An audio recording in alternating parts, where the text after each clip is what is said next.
mesdames, messieurs. On est honoré que vous soyez venus aussi nombreux pour participer à cette causerie nocturne et qui va nous amener à nous interroger sur un thème qui est assez important, la théorie du genre et le progrès du genre. J'avoue que moi, je ne comprends pas trop grand-chose à ces deux thèmes, ces deux thématiques, mais j'ai autour de moi, j'ai à mes côtés, trois grandes personnalités qui en savent beaucoup plus que moi.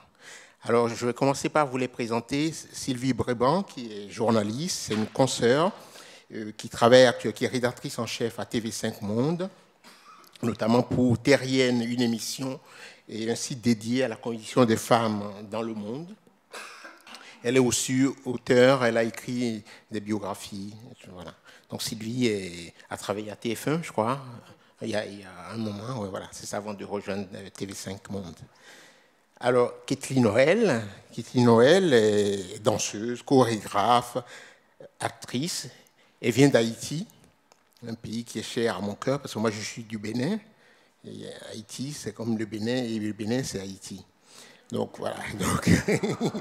Donc je crois que, bon, je ne vais pas m'épancher. Tout le monde connaît Kathleen Noël. C'est elle qui campait Zabou la folle dans le film Timbuktu, d'Abderrahmane Sissoko. Mais bon, elle a fait plein de choses dans sa vie, donc je m'arrête là. Elle a été vivre au Bénin. Et puis, sans doute découragée, et elle a plié bagage et elle est allée s'installer sur les bords du Djoliba au Mali.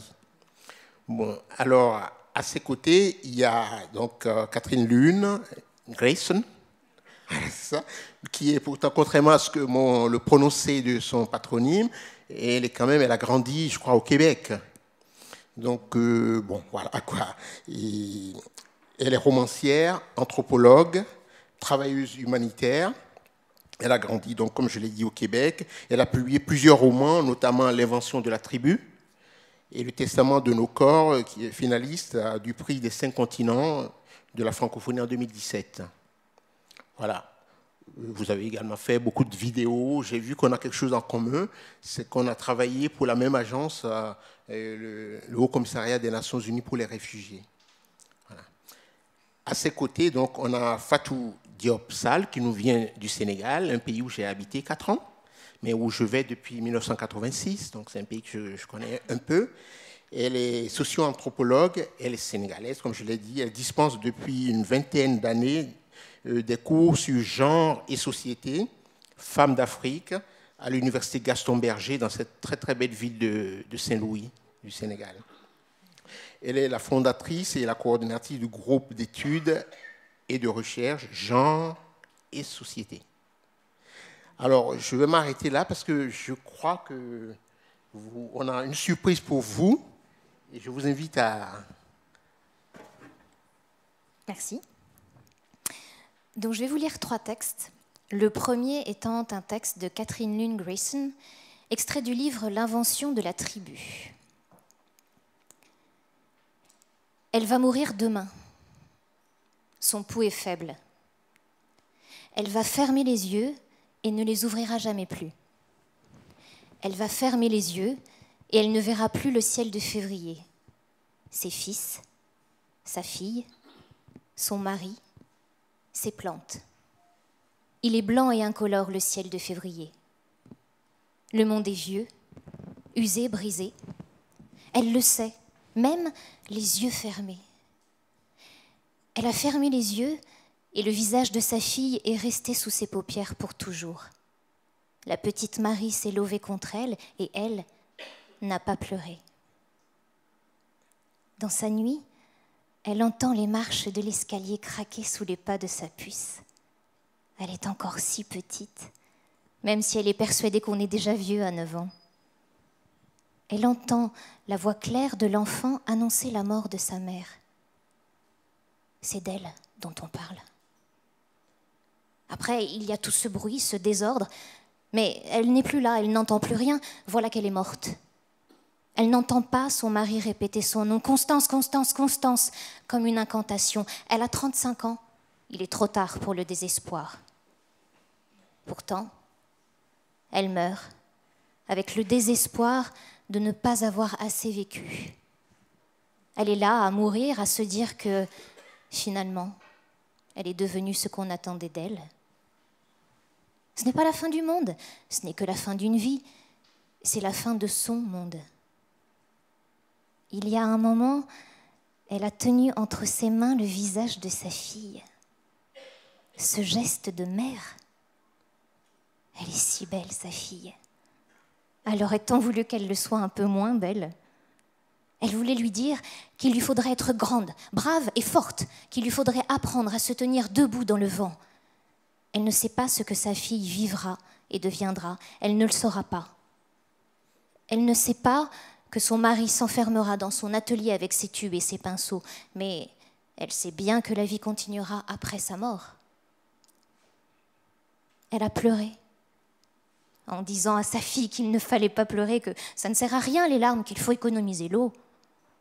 Elle a pleuré, en disant à sa fille, il faut apprendre autant que possible et se rendre utile. Elle a pleuré, comme à la naissance de chacun de ses enfants. À chaque fois, les gens réunis autour de son lit ont décidé que c'était de joie qu'elle pleurait. Il n'y avait pas de joie dans ses larmes, que du désespoir et de la résignation. Elle ne voulait pas d'enfant, encore moins d'une fille. Et pourtant, elle les a aimés, ses enfants, comme on aime ses enfants, inconditionnellement.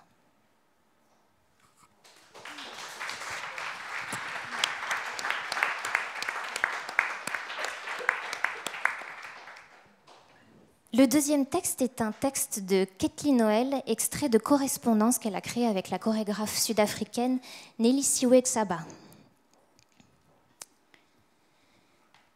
Je suis une femme, une grande femme. Je suis une femme intéressante. Je suis une femme fragile, fragile mais de pierre dedans. Parfois les gens ont peur de moi, ils ont peur de m'approcher. Je suis une femme autoritaire. Je suis une femme, oui. Une grande femme, oui. Une femme de pouvoir. Belle, oui. Intelligente, oui. Soumise, non. Fragile, oui. Respectueuse, yes. Je suis une femme honnête. Je suis une femme originale. Je suis une femme très sensible. Je suis une femme malade, vraiment malade. D'ailleurs, j'aime l'argent. J'aime avoir de l'argent, beaucoup d'argent, parce que l'argent appelle l'argent. Avec l'argent, on peut tout acheter. On peut acheter la culture. On peut acheter les arts. D'ailleurs, j'ai une collection. On peut acheter les hommes, les femmes. On peut acheter l'amour. On peut acheter le Japon, on peut acheter l'Europe, on peut acheter les États-Unis d'Amérique. Comme ça, l'argent reste avec l'argent. On peut acheter la globalité de la planète. Je suis une global woman. Avec l'argent, on peut acheter un continent. Tiens, pourquoi pas l'Afrique? Parce qu'en Afrique, avec l'argent, on peut avoir des garçons, on peut avoir des filles, on peut avoir des bébés, on peut trouver l'amour. Avec l'argent, en Afrique, on peut prendre l'or, les diamants, le pétrole, etc., etc. Avec l'argent, en Afrique, on est une reine, une queen, une reine, une grande reine. Regardez-moi, je suis une queen. Vive-moi, votez pour moi, aimez-moi, prenez-moi, je suis à vous forever and ever. Je suis une femme sensuelle, fragile et sensuelle, sexy. Oui. Extrêmement sexy, oui, sensuel, sexy, croûte.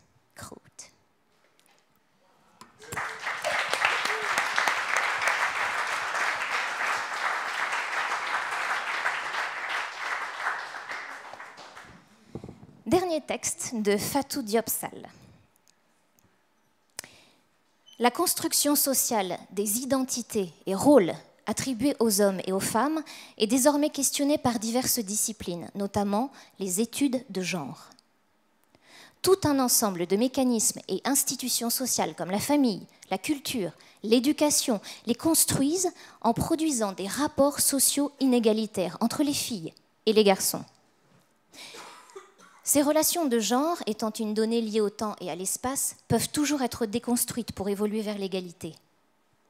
Faudrait-il le préciser, en Afrique comme ailleurs, les études et recherches sur les femmes, d'abord, et celles qui ont porté sur le genre, ensuite, sont issues du système patriarcal qui régit les sociétés et nourrit l'imaginaire collectif, les représentations et les pratiques.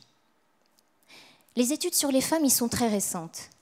D'abord menées par des ethnologues occidentales, elles ont porté sur des monographies relatives au système de reproduction et à des problématiques connexes comme la fécondité, le mariage, la polygamie. Des recherches qui ont identifié les femmes comme des mères et des épouses. Les limites de ce type d'approche vont conduire petit à petit aux premières critiques émises par les chercheurs africaines. Merci.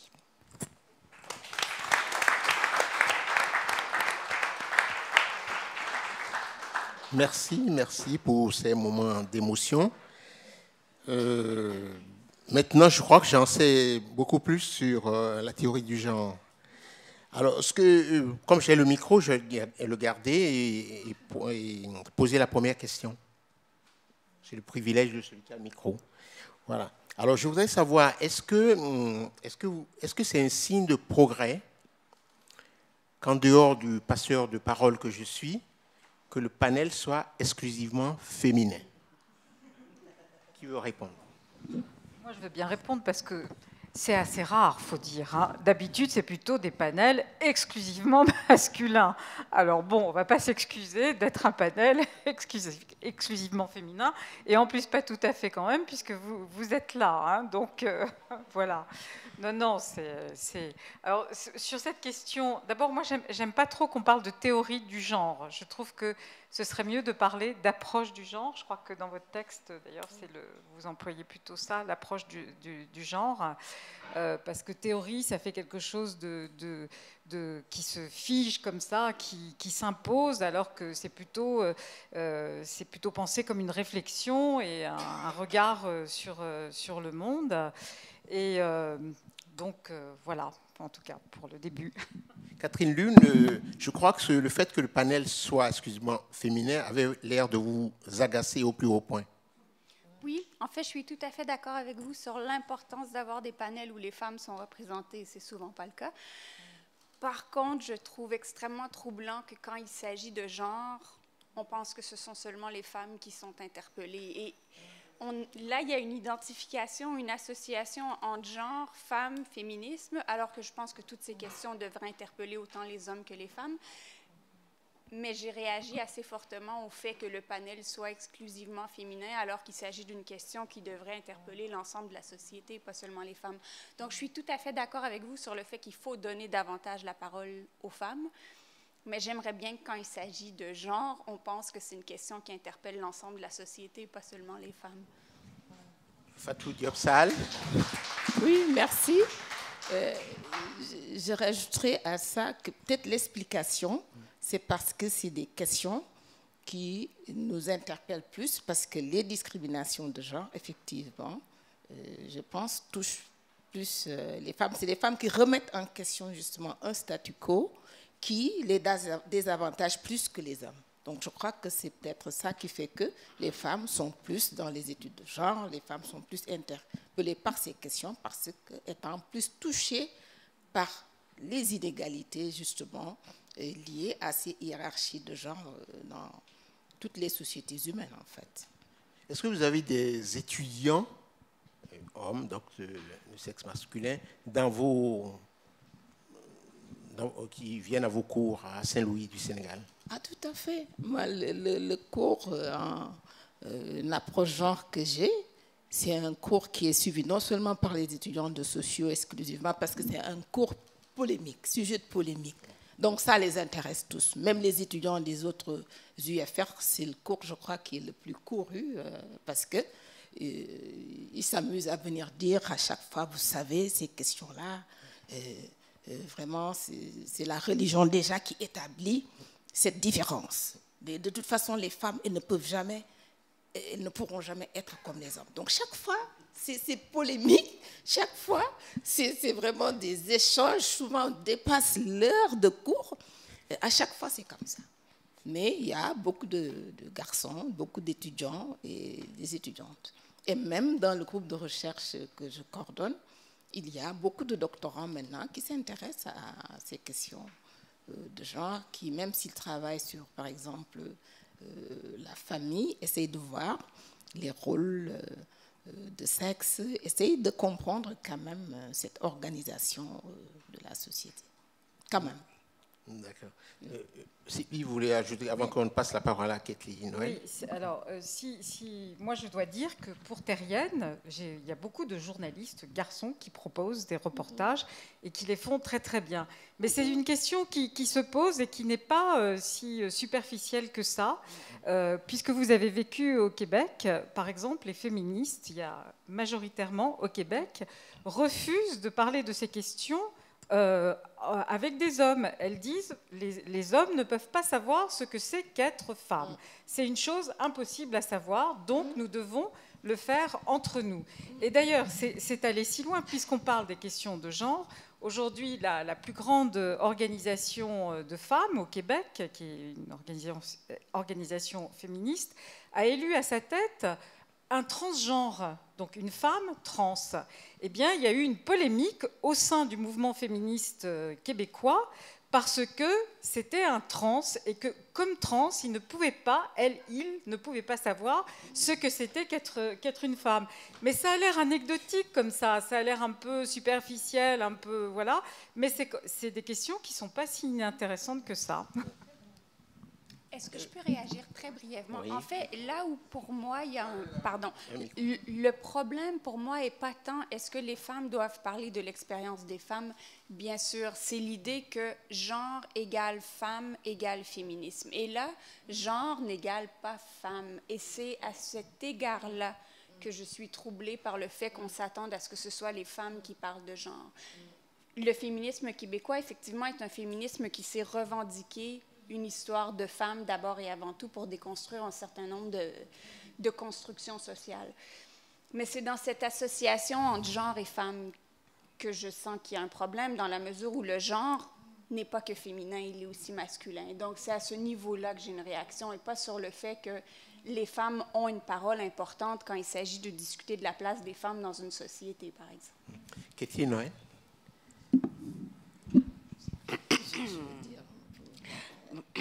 C'est vrai qu'un homme ne peut pas être une femme, ne peut pas vivre. Je ne sais pas ce qu'une femme vit en tant que femme, avec toutes les discriminations qui nous concernent. Mais c'est un sujet qui regarde aussi les hommes, parce que cette discrimination, elle vient d'où? Elle vient surtout du côté des hommes. Donc il faudrait que les hommes participent aussi à la discussion, au débat, à la réflexion, pour savoir comment être avec la femme, parce que tout ce dont on parle concerne les hommes. Ça concerne pas, c'est pas nous qui nous discriminons toutes seules, c'est les hommes qui font la différence entre la femme. Comme en Afrique, on dit au Mali, il y a beaucoup d'hommes qui m'ont dit, mais toi, ton problème, c'est que tu veux être à la place de l'homme. Hein, Timothée? Hein, toi, tu as un gros problème. C'est un gros problème, au fait. S'ils sont pas là pour entendre, pour participer au débat, pour comprendre qu'est-ce qui va pas, qu'est-ce qui nous fait mal, qu'est-ce qui nous dérange, je ne vois pas où est-ce qu'on va aller. Oui, et puis toujours sur cette question-là, le genre et les hommes et les femmes, il y a la question du rapport de pouvoir, comme on dit dans nos approches, qui n'est pas questionné quand on le ramène justement à hommes et femmes. Parce que je pense que les études de genre, justement, c'est pour analyser cette hiérarchie-là qu'il y a entre les sexes, entre les personnes de sexe féminin et les personnes de sexe masculin, et justement voir comment remettre en question cela, comment à travers le genre, comment en étudiant justement ces formes de discrimination et d'inégalité dans tous les secteurs de la vie, autant dans la famille, autant dans l'accès aux ressources, autant dans l'éducation, on peut justement arriver à remettre en question cela. Donc je crois qu'il y a aussi cet aspect-là, rapport de pouvoir, qui est important à prendre en compte. Et ça, c'est peut-être plus les femmes qui le sentent et qui sont concernées parce que subissant justement cette hiérarchisation. C'est pas l'homme qui est en dessous, qui est, je ne sais pas moi, qui a une valeur, disons, inférieure dans la compréhension, c'est la femme. Donc, je crois que ça aussi, c'est important à prendre en compte. Sylvie, vous voulez ajouter quelque chose? Oui, juste, en fait, pour dire que c'est sûr que le genre, c'est masculin, féminin, mais là, on l'entend comme quelque chose de social, en fait, ce qui était dans les textes de Judith Butler, puisque c'est elle surtout qui a théorisé, ce qui n'est d'après moi pas une théorie, mais plutôt une façon d'analyser le monde. Et donc on peut très bien imaginer effectivement qu'un homme soit dans un genre de femme. Il n'y a pas très longtemps, j'ai vu un film argentin qui va sortir, je vous le recommande, dans pas longtemps, qui s'appelle Nobody's Watching. Excusez-nous pour la francophonie, mais c'est traduit en anglais, si je le titre quand même. Et donc c'est l'histoire d'un migrant argentin à New York qui travaille, qui n'a trouvé comme travail que de babysitter ou de homme de ménage, ou plutôt de femme de ménage, on dirait. Et donc, dans cette approche, on pourrait dire que, d'ailleurs, ses amis, il n'est qu'avec des femmes, en fait, entouré au jardin avec des femmes. Et le film est là-dessus, sur la confusion des genres. Qu'est-ce que c'est qu'être un homme, une femme? Et en fait, on s'aperçoit que lui, à ce moment-là, il perd de sa entre guillemets virilité, puisqu'il travaille comme une femme et qu'il est exploité comme une femme. Alors, juste une question, vous venez d'aires géographiques différentes. Qu'est-ce qui a avancé depuis? Qu'est-ce qui a régressé? Qu'est-ce qui est resté stagnant au niveau du genre? Donc, parce que certains d'entre vous viennent de 3-4 aires géographiques. Vous êtes partout, citoyenne du monde, donc qu'est-ce qui a avancé? Par exemple, à Bamako, au Mali, par exemple, où vous vivez actuellement. Les filles sont plus présentes aujourd'hui au Mali. Je suis arrivée au Mali il y a 18 ans. Déjà, elles conduisent, elles ont des motos, donc elles sont plus indépendantes, elles travaillent. Il y en a même qui habitent seuls, qui ont leur petit studio ou appartement. Il y en a même qui ne sont pas mariés, qui vivent avec leurs copains. Donc je pense qu'il y a beaucoup d'évolution par rapport à quand je suis arrivée. Même la façon de s'habiller des filles ou de se coiffer ont beaucoup changé. Bon, maintenant, je ne sais pas comment ça va devenir maintenant avec le djihadisme, l'insécurité, le terrorisme au Mali. On a plutôt tendance à revenir en arrière, à se couvrir beaucoup plus et à voir de moins en moins de choses, de filles découvertes. Mais je pense que quand même, quand on gagne une certaine liberté, une certaine indépendance quelque part, on y prend goût, donc ça va être peut-être un petit peu compliqué de revenir tout à fait complètement en arrière, c'est ce que je souhaite, mais en tout cas, au départ, quand j'ai commencé à danser au Mali, à ouvrir mon centre chorégraphique, j'avais beaucoup de garçons qui venaient, donc il y en a un qui est dans la salle aujourd'hui, il y avait beaucoup de garçons qui travaillaient avec moi. Au fait, j'avais fait le choix de travailler avec les garçons parce que les filles étaient un petit peu trop complexes, trop difficiles à avoir parce qu'il y a trop de contraintes familiales, trop de choses à chercher, à faire et surtout se trouver un mari pour se marier, pour que les parents se débarrassent vite de toi. Donc, aujourd'hui, depuis j'ai beaucoup changé depuis et j'ai trouvé que c'était hyper important d'ouvrir la place aussi aux jeunes filles. Je suis un peu plus stricte avec les jeunes filles parce que je demande beaucoup de sévérité. Mais je trouve que quand même, aujourd'hui, il y en a de plus en plus qui font de la danse. La photographie à Bamako est une histoire de femmes aujourd'hui. Donc il y en a de plus en plus de femmes qui se lancent dans les initiatives culturelles, qui se lancent dans les métiers artistiques. Donc je pense que petit à petit, comme on dit, doni, doni, l'oiseau fait son nid. Je pense qu'un jour, on va arriver en Afrique à avoir beaucoup plus de liberté pour les filles, mais je vous assure qu'elles se battent et qu'elles ne se laissent pas faire. Hein. Donc, oui, je vais rajouter à ce qu'elle a dit que, bon, effectivement, il y a vraiment des avancées. Déjà, nous qui travaillons sur les études de genre, il y a aujourd'hui une légitimité parce que les pionnières, comme on les appelle, qui à 20 ans commençaient à lancer des études de genre, elles étaient critiquées, elles étaient taxées d'occidentales, qui voulaient vraiment aller en contre-courant des valeurs africaines.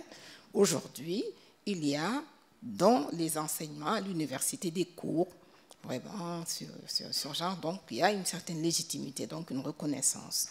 Et je pense qu'on peut ajouter aussi à cela que dans beaucoup de domaines de la vie, dans le secteur de l'éducation aujourd'hui, au Sénégal, dans l'élémentaire, il y a la parité. Il y a vraiment autant de filles que de garçons à l'école dans l'élémentaire. C'est peut-être au niveau du secondaire et au niveau du supérieur qu'il y en a de moins en moins, parce qu'effectivement, il y a un ensemble de pesanteurs, il y a encore les mariages précoces, il y a encore un ensemble de pratiques culturelles qui font que les filles, elles ont comme on dit, des carrières plus courtes à l'école, elles font moins d'études, elles vont à l'université, mais moins que les garçons. Et je pense aussi dans le domaine de la participation politique, par exemple. Au Sénégal, aujourd'hui, on a une loi sur la parité qui a fait qu'au niveau de l'Assemblée nationale, on a 42% de parlementaires femmes aujourd'hui.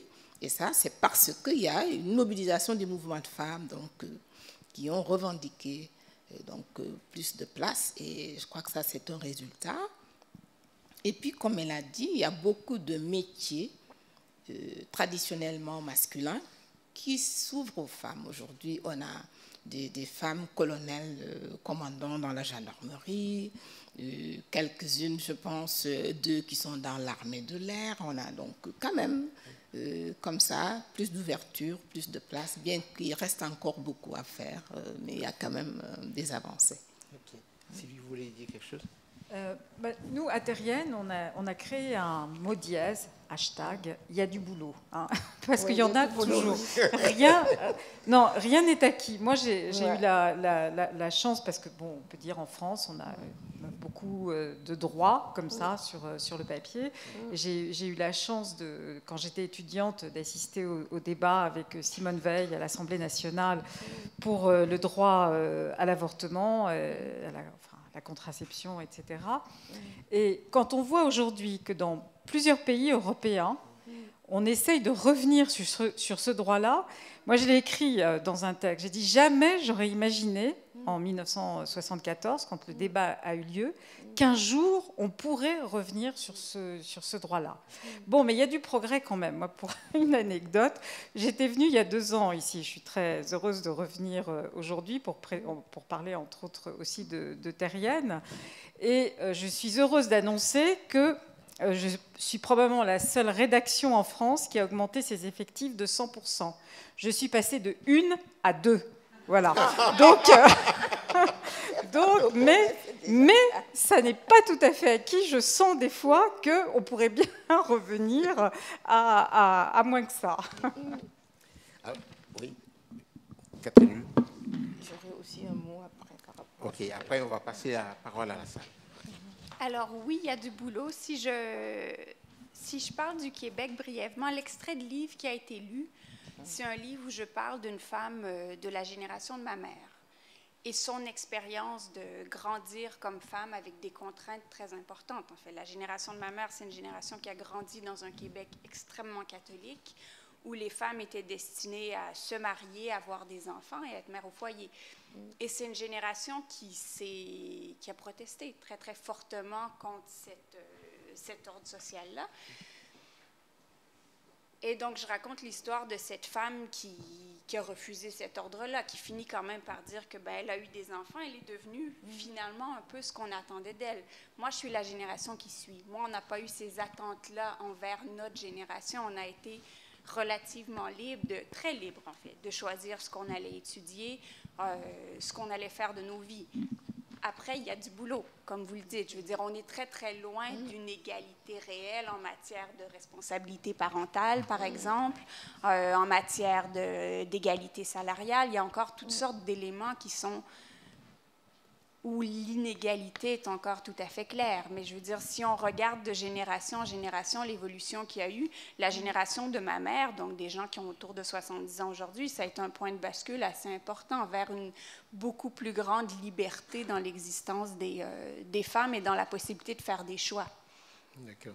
Pas tout dire ça. Je voulais juste ajouter qu'en Afrique et donc au Sénégal, il y a toutes ces crises que nous connaissons, les crises économiques, les crises politiques, les montées de fondamentalisme qui, effectivement, concourent à remettre en question certains droits. On a vu une mobilisation au Sénégal de parlementaires, je ne vais pas dire islamistes, mais en tout cas des Serigne Baignan, que prof Sall connaît, contre le Code de la famille, qui est un acquis depuis 1972, donc période de la loi Veil. Le Code de la famille du Sénégal date de 1972, et là, c'est des personnes qui disent que oui, de toute façon, ça ne correspond pas trop à nos traditions, à nos valeurs, donc une remise en question. Et si on va la génération après nous, c'est la génération de ma fille, donc qui sont plus jeunes que nous d'une trentaine d'années, mais c'est des jeunes qui nous disent, mais vous avez de la chance, nous on n'ose pas avoir cette prise de parole que vous avez. J'ai raconté tout à l'heure un dîner qu'on a eu chez l'ambassadrice du Canada quand il y a eu le sommet mondial sur l'éducation. Et on était plusieurs générations de femmes. Nous, on était les seniors et il y avait les plus jeunes avec nous, mais qui nous regardaient comme ça, vraiment, de haut, qui étaient d'ailleurs voilées, alors que c'est des femmes leaders, des femmes entrepreneurs, mais qui vous disent que, de toute façon, ils n'osent pas cette prise de parole publique. Juste pour rebondir sur ce que vous avez dit tout à l'heure, il y a un de vos collègues, un prof de philosophie au Sénégal, qui récemment a dit à la télé que les femmes étaient responsables si elles sont violées parce qu'elles s'habillaient, elles étaient aguicheuses. Mais oui, là, c'est vrai. C'est un prof, oui, comme il dit, qui s'est permis à la télé, dans une émission très suivie, de dire que si les femmes sont violées, et il a même dit, si nous vous violons, c'est parce que vous n'êtes pas habillés décemment. Je vous rassure. Et il rajoute, quand vous avez des formes généreuses et que vous ne les couvrez pas, nous vous violons. Et quand nous vous violons, nous sommes poursuivis, on nous amène en prison, et vous, qui êtes originaire de ça, ou je ne sais pas, à l'origine de ça, on vous laisse libre. C'est ça qu'il a dit.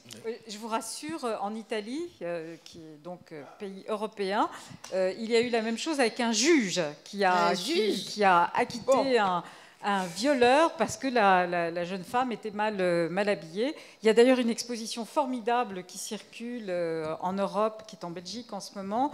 C'est une artiste qui a recueilli les vêtements qui sont portées par les femmes lorsqu'elles sont violées. Et ce n'est pas du tout ce qu'on croit, justement. Moi, je voudrais juste... et puis sur les fondamentalismes aussi, il n'y a pas que dans les pays d'Afrique ou au Maghreb ou au Moyen-Orient. La Pologne, c'est aussi une forme de fondamentalisme. Aux États-Unis, il y a, avec Trump, un mouvement anti-avortement, anti-femme assez fort. Donc, voilà, on peut aussi regarder chez nous ce qui se passe. Non, moi, je voudrais juste raconter, parce que vous parliez des générations, il y a une étude américaine que je trouve absolument très parlante, qui a été faite sur des petits-enfants avant qu'ils rentrent à l'école. Des filles et des garçons, on met devant des images Alors, il y a un astronaute, une paysanne, un pompier, une pompière, enfin, etc., qui ne sont pas très genrés, comme on dit, puisqu'on parle de genre. Et on leur demande de choisir dans ces cartes ce qu'ils veulent faire plus tard. Et à ce moment-là, c'est l'égalité parfaite. On peut très bien voir un petit garçon choisir de devenir danseuse, une petite fille, donc pompière ou astronaute, etc. Et puis arrive l'école. L'étude a été faite sur des middle class, pas très fortunés, on va dire, très, très diverses. Et arrive l'école, et 1 an plus tard, au bout d'1 an d'école, on refait la même expérience, et à ce moment-là, les filles, c'est fini. Elles choisissent ce qu'on imagine que les filles vont choisir, et les garçons choisissent ce qu'on imagine que les garçons vont choisir. Voilà. Merci. On va passer à la salle. Si vous avez des questions, c'est le moment. D'abord, il y a un monsieur, après je reviens vers vous. Il y a un micro qui circule. Oui. Après je...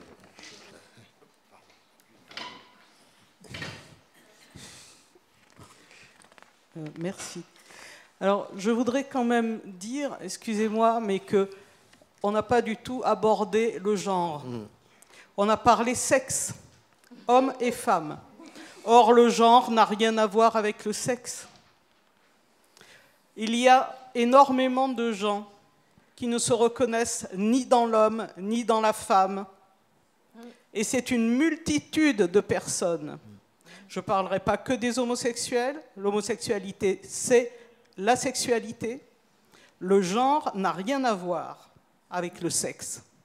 Le genre, c'est un état d'esprit qui fait que quand on est une personne avec des tendances de toutes sortes, des envies, des émotions, des sentiments qui n'ont rien à voir avec le sexe. Quand on est enfant, le sexe, on ne sait pas ce que c'est.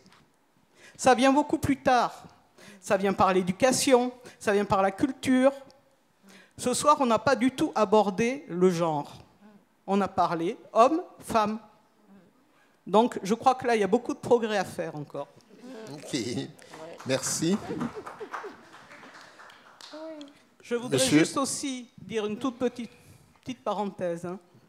La culture, moi j'ai toujours tendance à dire que la culture, j'ai un énorme respect pour la culture. Je suis d'ailleurs en train de monter à Orléans le premier festival du livre d'Orléans. Et la culture ne représente que la moitié de la pensée humaine. Pourquoi? Parce que pratiquement toute la culture, à part quelques exceptions, surtout relativement récentes, ne vient que de la pensée de l'homme. La pensée de l'homme par rapport à l'homme, la pensée de l'homme par rapport à la femme. Où est le discours de la femme dans la culture? Il est une infime parcelle de la culture. Voilà. Merci. Je crois qu'il y a à méditer sur les deux sujets. Merci. Monsieur? Il faut lever le doigt. Hein?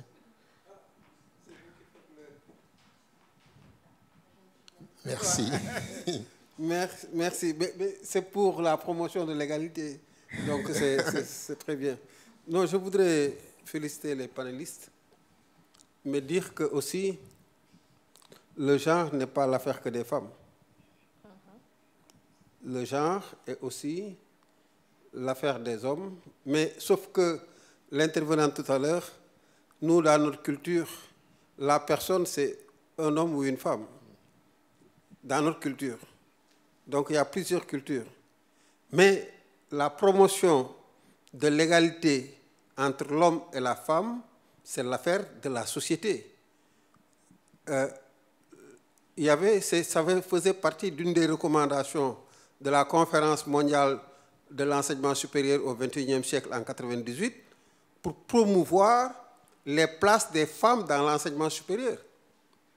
Et moi, quand j'étais doyen de la fac de sciences, c'est moi qui gérais le programme genre au niveau de l'université pour aider les femmes profs à se promouvoir et après, les jeunes filles aussi à rester, à étudier pour pouvoir prendre du galon. Et quand je suis devenu recteur, j'ai mis dans des positions de responsabilité beaucoup de femmes. Mais les choses sont très, très complexes, très, très difficiles. Madame Diop aurait dû vous dire qu'il y a des facultés à l'Université de Dakar qui se sont féminisées. La faculté de médecine s'est féminisée à l'Université de Dakar. Ah oui, il y a des amphis où il y a beaucoup plus de jeunes filles que de garçons. Et finalement, moi j'ai une position très singulière. Ma femme est prof comme moi, on a fait nos études ensemble, mais on n'a que des filles. Ah, ma fille, avec laquelle j'ai dîné hier, actuaire, a dit, comme les garçons ne veulent pas, les jeunes garçons ne veulent pas étudier, nous laissons-nous étudier, après on va les marier. Donc la question que je vous pose, est-ce que la clé, ce n'est pas l'éducation des enfants? Merci, merci. Vous, ok, mais vous voulez réagir, Sylvie? Juste pour répondre, d'ailleurs, ça peut aussi répondre, puisque c'est une question d'éducation, à cette... Moi, je pense qu'on a quand même parlé un peu du genre, quand même, hein, depuis le début, mais enfin, bon, ça, c'est mon point de vue. Mais pour dire, puisque ça n'est pas une question de sexe, il y a dans des pays des expériences qui ont été poussées très loin, en Suède et au Canada, encore. Le Canada, en ce moment, est très en pointe sur plein de sujets. Et donc, des parents qui refusent d'assigner un sexe sur les papiers d'identité de leurs enfants. Et en Suède, c'est même allé jusqu'à inventer un nouveau pronom. Il n'y a pas plus que le il et elle, il y a une sorte de il, le. Voilà. Et au Canada, pareil. Et donc, les enfants ne savent pas s'ils sont garçons ou filles. Ils ont des vêtements, ils choisissent leurs vêtements, c'est eux qui décident, ils choisissent tout ce qu'ils font.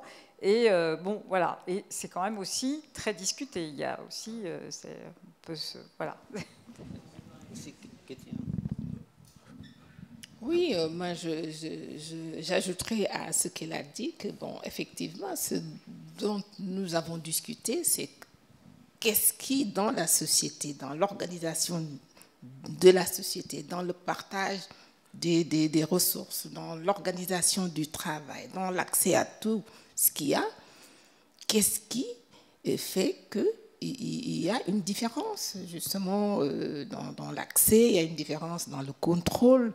C'est ça, pour moi, la question intéressante quand on s'intéresse aux gens. Et ça, c'est fondé justement sur une différence biologique.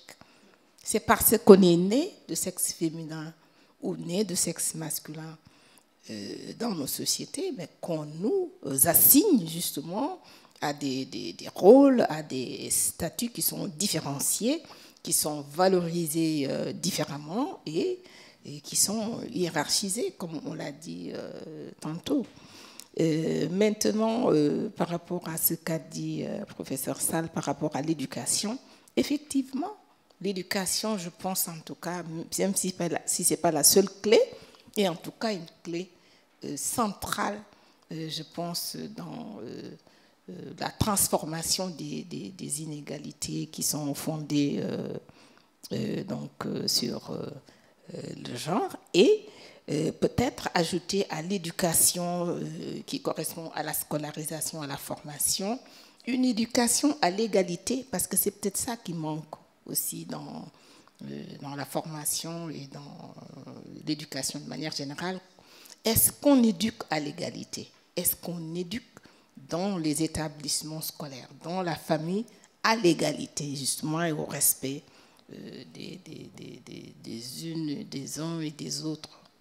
C'est peut-être aussi ça par rapport à l'éducation. Des fois, ça vient de la famille. Hein.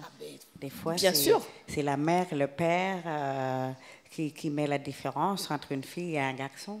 Tout Donc, à il y a fait. des tâches pour les filles, il y a des tâches pour les garçons. Si tu as un garçon, moi j'ai un danseur, un tout petit danseur, il avait 11 ans. On avait fini de manger, il devait faire la vaisselle. Il a fait, mais moi, Ketli, chez moi, je ne fais pas ça. Hein. Moi, je suis un homme, je ne peux pas faire la vaisselle. Donc, Tout à l'éducation, il y a l'éducation au sein de la famille. Des fois, le problème vient au sein de la famille. Il y a l'éducation en dehors de la famille. Il y a l'éducation de la société. Il y a toute une éducation à reprendre, à revoir pour débattre de cette question. Déjà, chez nous-mêmes, à l'intérieur même, c'est compliqué. C'est un gros problème. Comment s'en sortir? Non, tout à fait. Ce n'est pas seulement les hommes qui éduquent à l'inégalité ou aux inégalités. Non. Autant les hommes que les femmes. Autant les hommes que les femmes. Souvent, c'est les mères, d'ailleurs, qui éduquent les enfants dans cette différenciation, justement. Parce que elles ont été formées comme ça ou socialisées comme ça et elles le reproduisent. Justement. Okay. Je crois qu'on va retourner dans la salle pour des questions.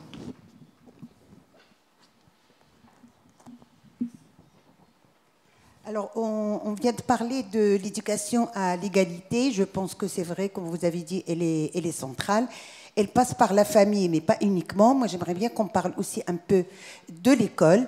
Et comme le thème porte sur la question du progrès, je me dis, le vocabulaire a son importance aussi.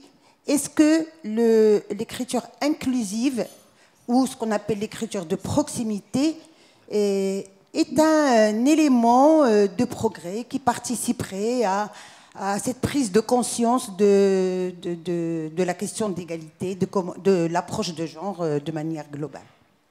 Merci, madame. Sylvie, vous voulez... Oui, juste, nous, on a fait 2 heures d'émission en direct que j'ai animé sur ce sujet autour de l'écriture inclusive. Bon, juste pour dire, on n'a pas de religion, par exemple, à Terrienne, quand on écrit nos textes. Des fois, ça vient naturellement, l'écriture inclusive vient naturellement, et des fois, on se dit, on perturbe. Alors, donc, c'est le fameux point médian qui est le problème, parce que, bon, il y a, par exemple, même ceux qui sont contre l'écriture inclusive, et effectivement, comme vous dites, ce serait un progrès de pouvoir féminiser déjà tous les noms de métiers, etc. Pompière, par exemple, plombière, enfin bon, et tout.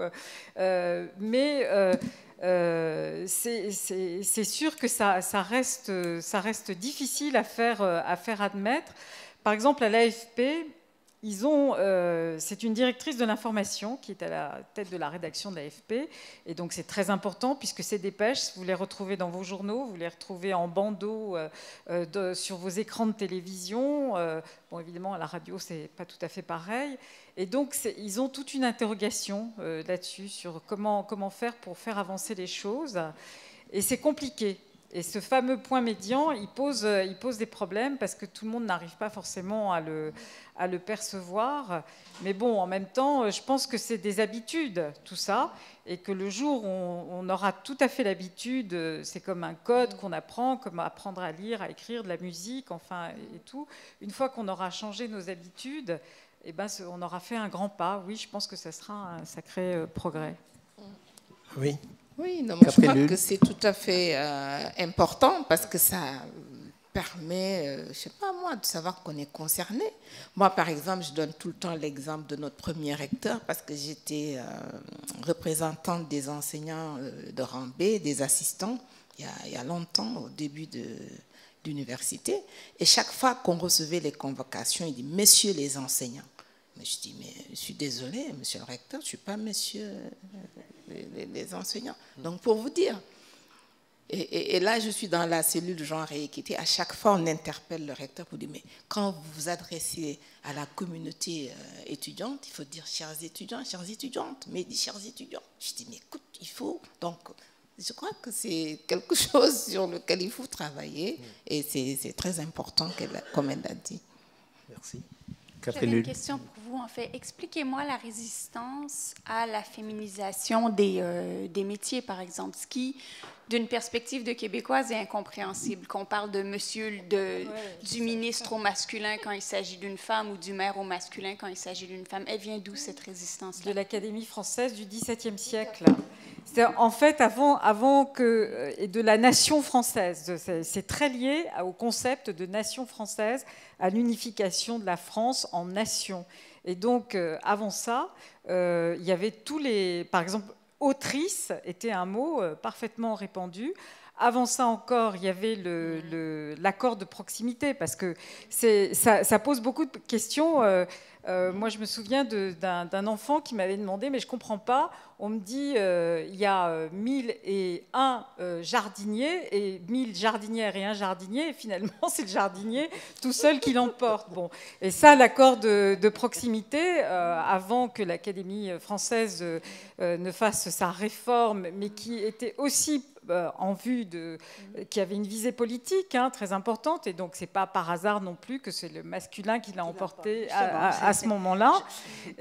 Mais jusque-là, il y avait l'accord de proximité, et c'est vrai que ce soit en Belgique, puisqu'on parle de francophonie, que ce soit en Belgique, en Suisse ou au Québec, et même aussi dans d'autres pays, dans les pays africains par exemple, on arrive beaucoup plus à féminiser les mots, à jouer et à remettre le féminin là où il doit être. Mais pourquoi on dit que le masculin l'emporte sur le féminin en français? J'ai jamais compris pourquoi. Nous non plus. Non, vraiment. Et nous non plus, on ne comprend pas. Vous êtes sous un mandat sous l'égalité, je crois que c'est ce qu'a dit le président français. Mais il faut poser cette question. C'est pas ce qu'il a dit. Que son mandat, c'est sous le signe de l'égalité homme-femme. Moi, j'ai entendu à la télé.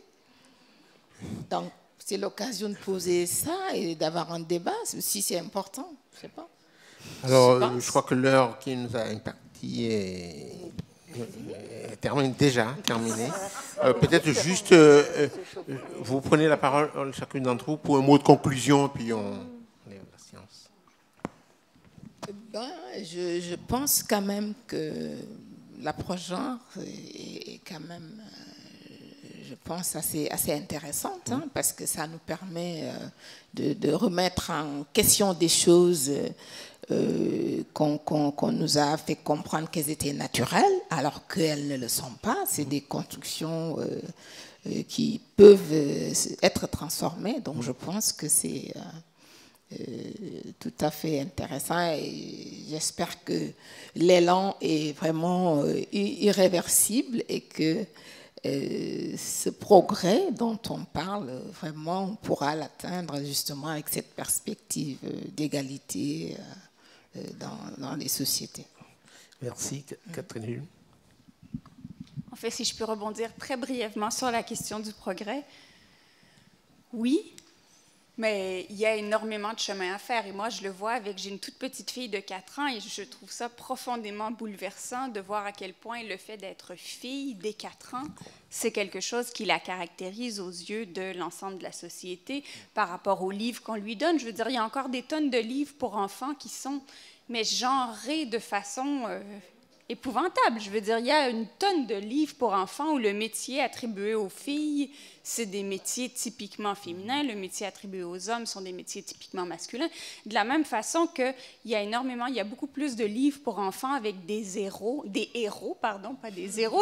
plutôt que des héroïnes. Et c'est assez troublant de réaliser qu'on est encore dans une société qui suggère, déjà que les héros sont masculins, et qu'ensuite que les filles vont faire certains métiers. On est aussi dans des sociétés où on s'attend à ce que les filles jouent à la princesse. Je veux dire, pour moi, là où je suis le plus renvoyée au fait qu'il y a énormément de chemin à faire, c'est en regardant ma fille et en me disant, mais il faut que ces choses-là évoluent.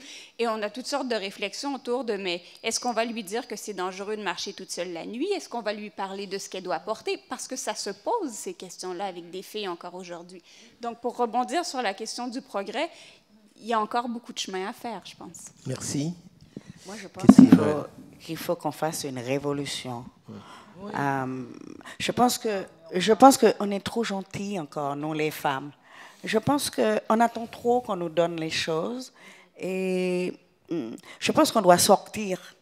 Il y a un truc au Mali, quand les femmes veulent quelque chose, elles sortent en culotte et les hommes sont choqués. Et comme ça, elles ont les résultats qu'elles veulent. Donc, elles se sont manifestées en culotte pour empêcher que leurs hommes aillent dans le Nord se faire tuer. Moi, je pense qu'on devrait toutes sortir en culotte dans la rue et dire qu'on est là. Et comme ça, ils vont... Je trouve qu'on est trop sages. Voilà, j'espère que vous avez entendu. Sylvie. Bon, en même temps, on veut pas non plus... En même temps, on ne veut pas non plus tant de mal que ça aux hommes. Je vais vous raconter une petite histoire pour finir. Très brève. Très brève. Pardon, une seconde. Ouais. C'est pas que les hommes. Hein. Je pense qu'entre nous, nous-mêmes aussi, on est très compliqués et très complexes. C'est pas que pour les hommes, c'est pour nous aussi. Donc c'était à Hyde Park, au plein dans le mouvement des suffragettes, au début du XXe siècle. Et il y avait une assemblée de femmes et l'oratrice a terminé son discours en disant « De toute façon, entre les hommes et les femmes, il n'y a qu'une toute petite différence. » Et tout le monde a applaudi et on a entendu une voix d'homme s'écrier « Et hurrah pour la toute petite différence !»